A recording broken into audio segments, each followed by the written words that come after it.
مستحق افراد تک راشن پہنچانے میں MTJ فاؤنڈیشن کا ساتھ دیں۔ تقسیم رحمت رمضان راشن پروگرام۔ آخری 10 دن میں لیلۃ القدر رکھی ہے، اعتکاف رکھا ہے۔ پہلی امتوں کے لیے یہ نہیں تھا کہ پچھلے سارے گناہ معاف ہو جائیں، یہ ہمارے لیے کہ ہمارے پچھلے سارے گناہ معاف ہو جاتے۔ اللہ تعالیٰ کا عرش پہلے آسمان پہ آ جاتا ہے، جنت کے دروازے کھل جاتے ہیں، جہنم کے بند ہو جاتے ہیں، شیطان قید ہو جاتے ہیں، اور سمندر کی مچھلیاں اور زمین کی چونٹیاں تک روزہ رکھنے والوں کے لیے دعا کرتی ہیں۔ اور اللہ تعالیٰ جنت کو روزانہ کہتا ہے، ان قریب میرے نیک بندے بندیاں آنے والے ہیں، تو ان کے لیے میک اپ کر لے، تو ان کے لیے تیار ہو جائے۔ یہ اللہ تعالیٰ کی رحمت کو لینے کا سیزن ہے۔ پہلی امتوں کو اعتکاف نہیں ملا تھا، ہمیں اعتکاف ملا ہے کہ 10 دن اللہ دے بوئے تے پہ جاؤ، یا اللہ تیرے کو معافی کروا کے ہی اٹھنا ہے، ہمیں اٹھنا ہی کوئی نہیں۔ تو جو دروازے پہ آ جاتا ہے آدمی اسے معاف کر ہی دیتا۔ کوئی بہت ہی سخت دل والا ہو تو معاف نہ کرے، ورنہ بڑے سے بڑے غصے والے بھی کہتا اچھا جی جاؤ معاف کی۔ اس میں ایک لیلۃ القدر ہے، وہ بعد میں بات کرتا ہوں۔ پھر اللہ تعالیٰ نے اس میں غریب آدمی کی کہ روزے اچھے گزر جائیں، عید اچھی گزر جائے، اس کے لیے اللہ تعالیٰ نے صدقہ فطر رکھا ہے۔ ہم اسے عید کے ساتھ جوڑ دیتے، پہلی رمضان سے دینا چاہیے تاکہ غریب اپنا کوئی روزہ تو رکھ سکے۔ پہلی رمضان سے 29 رمضان تک جب مرضی دے دیں، اور اگر وہ فطرانہ ادا نہیں کرتا تو اس کے روزے اس کے سر کے اوپر سے بھی نہیں جاتے، وہیں کھڑے رہتے ہیں۔ اور عام طور پر یہاں اخبار میں ٹی وی پر گندم کے لحاظ سے آتا ہے 2 سیر کڑک دے دو، وہ تھوڑے سے پیسے ہیں، 100-200 روپے ہے۔ میں آپ کو آپ سب مالدار لوگ بیٹھے ہیں، میں آپ کو اپنے نبی کا صدقہ فطر بتاتا ہوں کہ آپ کیا دیتے تھے۔ آپ کشمش دیتے تھے، کھجور دیتے تھے، جو بھی دیے ہیں۔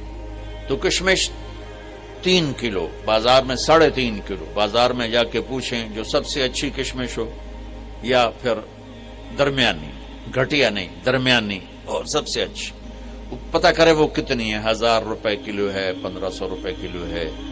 آپ کے گھر کے 4 افراد ہیں تو ایک گھر سے 6000 روپے غریب کو جائے گا۔ آج تو 6000 میں ایک ہفتہ نہیں گزرتا۔ تو اب سب سے عرض کرتا ہوں، ویسے بھی خیرات کریں، افطاریاں کروائیں، اور صدقہ فطر کشمش کے حساب سے دیں۔ یہ آپ سب بھائی بہنوں کی خدمت میں گزارش ہے۔ اللہ نے آپ کو رزق دیا، خرچ کریں، یہی آپ کے ساتھ جائے گا، باقی سارا ادھر ہی رہ جائے گا۔ لیلۃ القدر، انا انزلناہ فی لیلۃ القدر وما ادراک ما لیلۃ القدر لیلۃ القدر خیر من 1000 شہر تنزل الملائکۃ فیہا باذن ربہم من کل امر سلام ہی حتی مطلع الفجر۔ ہم نے قرآن کو لیلۃ القدر میں اتارا، تمہیں کیا خبر کہ لیلۃ القدر کیا ہے؟ لیلۃ القدر 1000 مہینوں سے بہتر ہے۔ اس میں فرشتے اترتے ہیں اور یہ صبح تک رہتی ہے۔ لفظ قدر عربی میں اس کا ایک مطلب ہے قیمت۔ سبحان اللہ۔ تو اللہ نے کہا میں تمہیں بتاؤں، آپ سب تاجر بیٹھے ہو، لیلۃ القدر کی قیمت کیا ہے؟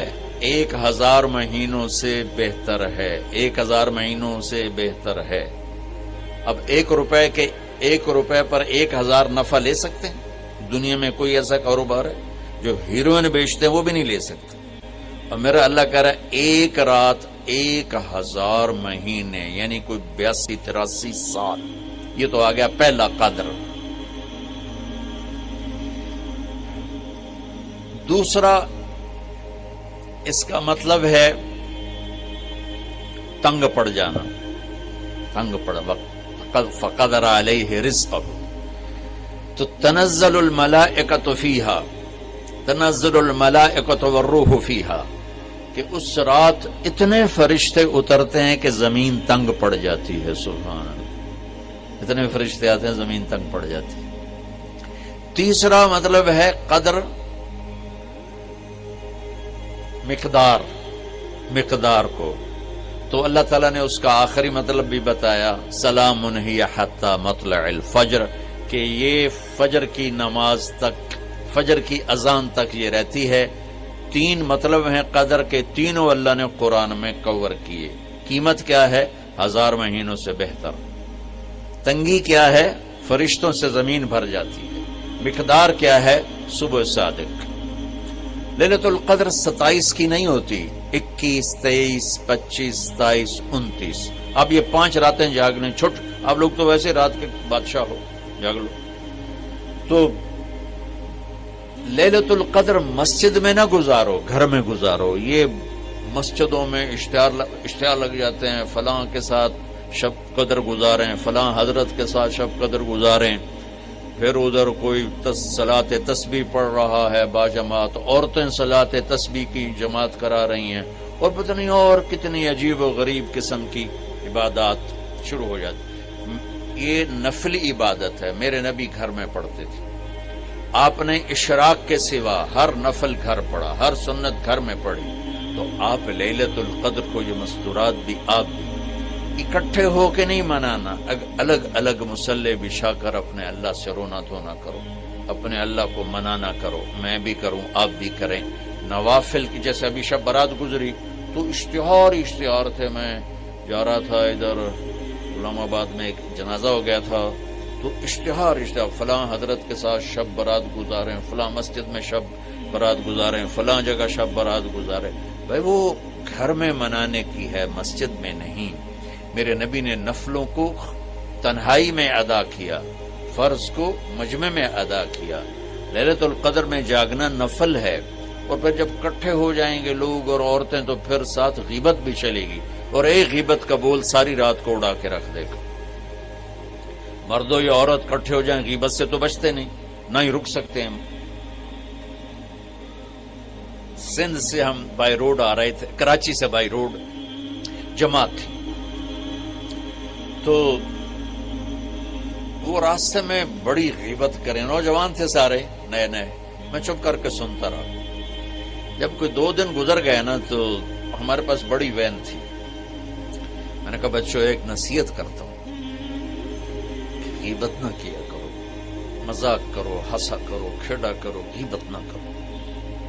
تھوڑی سی میں نے اس پہ بات کی تو بڑے متاثر ہوئے، کہا جی ٹھیک ہے انشاءاللہ آئندہ بالکل نہیں کریں۔ کوئی آدھا گھنٹہ گاڑی میں سناٹا رہا، آدھے گھنٹے کے بعد ایک بولے مولانا جی غیبت نہ کری تو پھر گلاں کی کریے۔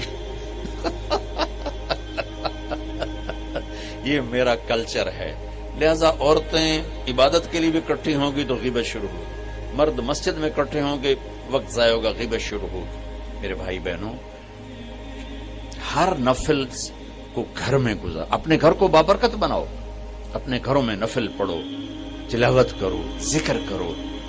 صرف اشراق کے نفل میرے نبی مسجد میں پڑھتے تھے 2 رکعت، باقی ہر نفل آپ نے مسجد میں ادا کی۔ تو یہ چند چیزیں رمضان کے متعلق میں نے عرض کی ہیں۔ اب ایک بڑی اہم بات میں آپ کے سامنے عرض کرنا چاہتا ہوں، رمضان کی دولت کس سے ملے گی، رمضان کی برکات کس سے ملیں گی، اور کون محروم ہو جائے گا؟ آپ نے فرمایا 4 آدمی ایسے ہیں جن کی رمضان اور شب قدر میں بھی بخشش نہیں ہوتی، بس اس سے ہم اپنے آپ کو بچا لیں۔ کون ہے یا رسول اللہ؟ آپ نے کہا مدمن خمر، شراب کا عادی، کبھی کوئی پی لے توبہ کر لے، میں اس کی اجازت نہیں دے رہا ہوں، مدمن کا لفظ ہے جو روزانہ شراب پیتا ہے، اس کی رمضان میں بخشش نہیں۔ عاق لوالدیہ، جو ماں باپ کا نافرمان ہے، اس کی بخشش نہیں۔ قاطع الرحم، رشتہ داروں سے لڑنے والا، اس کی بخشش نہیں۔ المشاحن، دل میں بغض رکھنے والا، اس کی بخشش نہیں۔